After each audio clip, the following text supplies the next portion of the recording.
পশ্চিমবঙ্গ সরকার মমতা ব্যানার্জি আমাদের সরকারের টাকাতে একটা স্কিম শুরু করেছে, যেটা হচ্ছে স্বাস্থ্যসাথী কার্ড, যেটা আমরা সবাই জানি। স্বাস্থ্যসাথীর কার্ড হচ্ছে কিছু অ্যামাউন্ট আছে, অ্যামাউন্টটা আমার ঠিকঠাক জানা নেই। ওই অ্যামাউন্টের মধ্যে যে কোনো হসপিটাল গিয়েও ট্রিটমেন্ট করাবে। এটা দিদি বলছে ওই স্বাস্থ্যসাথী কার্ড দিচ্ছি, এটা গিয়ে পরে তোমরা যে কোনো প্রাইভেট হসপিটালে গিয়ে পরে ট্রিটমেন্ট করাতে পারো। সেটার ব্যাপারে কিছুটা সরকার ছাড় দেবে, বা হয়তো পুরোটা ছাড়, এমনি কিছু একটা ব্যাপার আছে। তো ঘটনা হচ্ছে, আজকে সকালে সালকা হসপিটাল গিয়েছিলাম, রঘুনাথপুর স্পেশালিস্ট হসপিটাল। ওই হসপিটালে ডিস্টেন্স, মাস্ক, তারপর পরিষ্কার পরিচ্ছন্ন, দুর্গন্ধ, এইসব নিয়ে হসপিটালটা ভরে আছে। এক একটা বেডে দুটো করে পেশেন্ট। ওই রুমে, ওই ওয়ার্ডে নর্মাল মানুষ থাকতে পারবে না, এত দুর্গন্ধ। তারপরে হচ্ছে সব ওষুধ অ্যাভেলেবেল নেই। আউটডোরে ডাক্তারদের কোনো টাইম টেবিল নেই। পেশেন্টের পর পেশেন্ট লাইন দিয়ে হসপিটাল দেখানো যাওয়া মানে একটা দিন শেষ হয়ে যাওয়া। তো কথা হচ্ছে, আমরা এইসব সব জানি।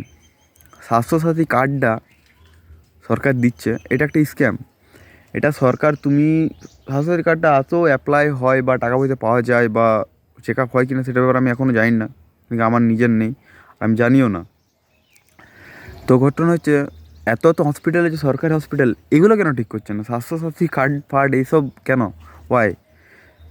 সরকারের কাছে এত হসপিটালে ট্রিটমেন্ট নেই, আর স্বাস্থ্যসাথী কার্ড দিয়ে বলছি তুমি প্রাইভেটে ট্রিটমেন্ট করো। মানে সরকারের কাছে টাকা আছে, টাকা তো দিবে। টাকা তো প্রাইভেট হসপিটালটাকে সরকার তো টাকা দিবে, তার মানে সরকারের কাছে টাকা আছে।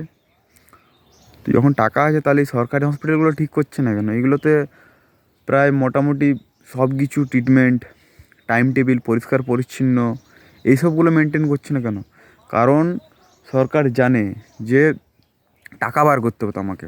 এই তো মেদিনীপুর মেডিকেল কলেজে কিছুদিন আগে দেখলাম যেভাবে একটা ফ্রড হচ্ছে, সেভাবে সব হসপিটালে হচ্ছে। যে স্বাস্থ্যসাথীর কার্ড যদি ওই ট্রিটমেন্ট হয়ে থাকে, আদেও জানি না হয় কি না, যদি হয়ে থাকে তো আপনি ভাবুন, উদাহরণ দিচ্ছি, দুর্গাপুর টাটা মেমোরিয়াল হসপিটাল। ধরুন আপনি স্বাস্থ্যসাথী কার্ডটা নিয়ে পরে ওইখানে ভর্তি করালেন, আপনার মাকে ভর্তি করালেন, মায়ের বিল এলো 1,00,000 টাকা, সরকার দিয়ে দিল। আমি বলছি সরকার 1,00,000 টাকা বিল দিল। ওই 1,00,000 টাকাটা মমতা ব্যানার্জি বা অভিষেক ব্যানার্জি বা টিএমসি পার্টির কারো ঘর থেকে তো টাকাটা যাচ্ছে না, টাকাটা কাজ যাচ্ছে। আমার টাকা, আপনার টাকা, পাবলিকের ট্যাক্সের টাকা থেকেই মমতা ব্যানার্জি 1,00,000 টাকাটা দিচ্ছে ট্রিটমেন্ট করা। আবার বলছি, আমি আদৌ জানি না স্বাস্থ্যসাথী কার্ড এখনও ঠিকঠাকভাবে চলছে কি না। তো 1,00,000 টাকা দিচ্ছে। এমনি ধরুন 5,00,000 পেশেন্ট সরকারি হসপিটালে ট্রিটমেন্ট করাবে, ওজনের বিল কম করে আমি 30,000 50,000 ধরছি। তাহলে হিসাব করুন, 5,00,000 পেশেন্ট, আমি একটু বেশিই বলে দিলাম, একটা আপনারা অ্যাভারেজ করুন, তাহলে কত টাকা হবে? এই টাকাতে হসপিটালটা, এই যে পশ্চিমবঙ্গে যত হসপিটাল আছে, এই হসপিটালগুলো ঠিক করা যাবে, ইমপ্রুভ করা যাবে, পরিষ্কার পরিচ্ছন্ন রাখা যাবে। মোটামুটি সব ওষুধ, স্যালাইন, ইঞ্জেকশন সব কিছু মোটামুটি অ্যাভেলেবেল করা যাবে, ডাক্তারের সংখ্যাও বাড়ানো যাবে। কিন্তু পশ্চিমবঙ্গ সরকার, মমতা ব্যানার্জি এসব চায় না। তো উনি হচ্ছে আমাদের স্বাস্থ্য দপ্তরের মন্ত্রী, উনি সব কিছু চায় না। কারণ কি, ওনার ভাইপোর বা ওনার রোজগার কমে যাবে, বা ওনার পার্টির রোজগার কমে যাবে, এটাই আর কি।